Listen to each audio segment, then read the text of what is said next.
यहाँ किस किस को ये बात पता है कि आपके आमाशय का साइज आपकी मुट्ठी जितना बड़ा होता है। आमाशय ये थैली जिसमें भोजन रुकता है, जितनी बड़ी मुट्ठी उतना बड़ा आपका आमाशय। जो कुछ भी हम खाते हैं वह सब इसमें जाता है। आज ये सिद्ध हो जाएगा कि कैसे लोग ज्यादा भोजन करने के एडिक्ट हो चुके हैं, जिसके कारण कब्ज, गैस, आलस एक आम समस्या हो गई है। शरीर के नियम के अनुसार हमें सम्यक भोजन लेना चाहिए, यानी न कम न ज्यादा। पर सम्यक भोजन कोई करता नहीं है, सब स्वाद पर निर्भर हो गए हैं। जब खाने का स्वाद आता है तो सब बॉर्डर लाइन भूल जाते हैं। बॉर्डर लाइन मीन्स आपको रुकना कहाँ है। हाँ, सब भूल जाते हैं। आपको लगता होगा कि आप ऐसा नहीं करते, पर आप करते हैं।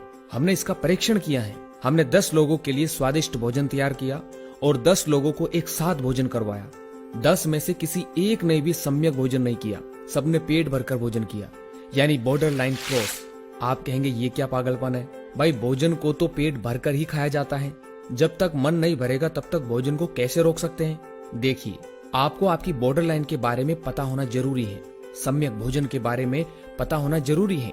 कड़ाके की भूख लगी और टूट पड़े, पूरा ठूस लिया, ये कहीं से भी सम्यक आहार नहीं है। आपने अपने मन का बिहेवियर पैटर्न ऐसा बना लिया कि जब तक पूरा पेट भरकर तन नहीं जाता तब तक आप भूखे हैं। शरीर के नियम के अनुसार जब पेट यानी आमाशय जब आधा भोजन से भरता है तो ही उसे सम्यक आहार कहा जाता है। आमाशय आधा भोजन से और बचे आधे के आधे हिस्से में HCl हाइड्रोक्लोरिक एसिड रहता है और शेष 1/4 हिस्सा खाली बचना चाहिए ताकि खाना अच्छे से ब्रेक डाउन हो सके। आप कहेंगे कि मुझे कैसे पता लगेगा कि मेरा पेट आधा भर गया है। देखिए, इसका पता आप 3 तरह से लगा सकते हैं। पहला तरीका, इसमें बॉडी खुद आपको बताती है कि कब आपको खाना रोक देना चाहिए। ये हमें डकार के द्वारा बताती है। हमने इस वीडियो में आयुर्वेद शास्त्र विधि से 4 प्रकार की डकारों के बारे में बताया है कि कैसे हमारी बॉडी डकार के द्वारा मैसेज देती है। इन 4 डकारों में खाना खाते समय आने वाली पहली डकार को तृप्ति डकार कहा जाता है। जब ये डकार आपको आएगी तब कुछ भूख और शेष रहेगी, उस समय आपको भोजन से उठ जाना है। अब किन्हीं किन्हीं को डकार नहीं भी आएगी। इस श्रेणी में वह लोग आएंगे जिनका पेट ज्यादातर तना हुआ रहता है, यानी जो बार बार खाते रहते हैं। उनको इस तृप्ति डकार का अनुभव नहीं होगा। दरअसल पेट जब खाली रहता है तब पेट वायु को अंदर सिकोड़ लेता है। ये वायु ही अलग अलग समय पर डकार के रूप में बाहर निकलती है। अगर डकार नहीं आती है तो दूसरा तरीका अपनाएं। इसमें आप जिस समय भोजन करते हैं और हर बार जितना भोजन लेते हैं ठीक उसका आधा कर दें और उतना ही खाएं। तीसरा तरीका, इस तरीके को आप हमेशा याद रखिए। जब तक आपका सम्यक आहार रहेगा तब तक आपको आपका पेट का हिस्सा महसूस नहीं होगा। महसूस यानी पेट जब तन जाता है तो पूरा ध्यान पेट की तरफ जाता है। जैसे ही आपको लगे कि आपका ध्यान पेट की तरफ जा रहा है तो वहाँ कुछ गड़बड़ है। उदाहरण के लिए, जैसे हमारे शरीर के किसी स्थान पर कोई चोट लग जाती है तो हमारा ध्यान बार बार उस स्थान पर जाता है। जब इस शरीर में हमारा ध्यान किसी अंग पर बार बार जा रहा है, यानी वहाँ कुछ गड़बड़ है।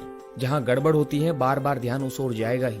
हमें हमारा शरीर महसूस नहीं होना चाहिए, एकदम हल्का लगना चाहिए। इन 3 तरीकों को याद रखिए। जब आप सम्यक आहार पर आएंगे तो हल्की भूख आपकी शेष रहेगी, पर वो 3 दिन तक ही ऐसा होता है। ध्यान दीजिए दोस्तों, दरअसल यही आपके मन का बिहेवियर पैटर्न है, इसे ही आपको तोड़ना है। सिर्फ 3 दिन आपको इसे करना है।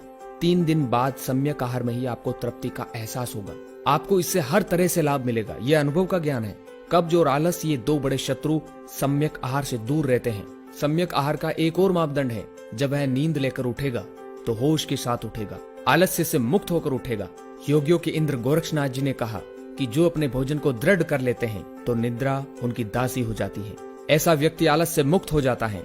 आसन दृढ़, आहार दृढ़, जो निद्रा दृढ़ होई, नात कहे सुन बाल का, मरे न बूढ़ा होई।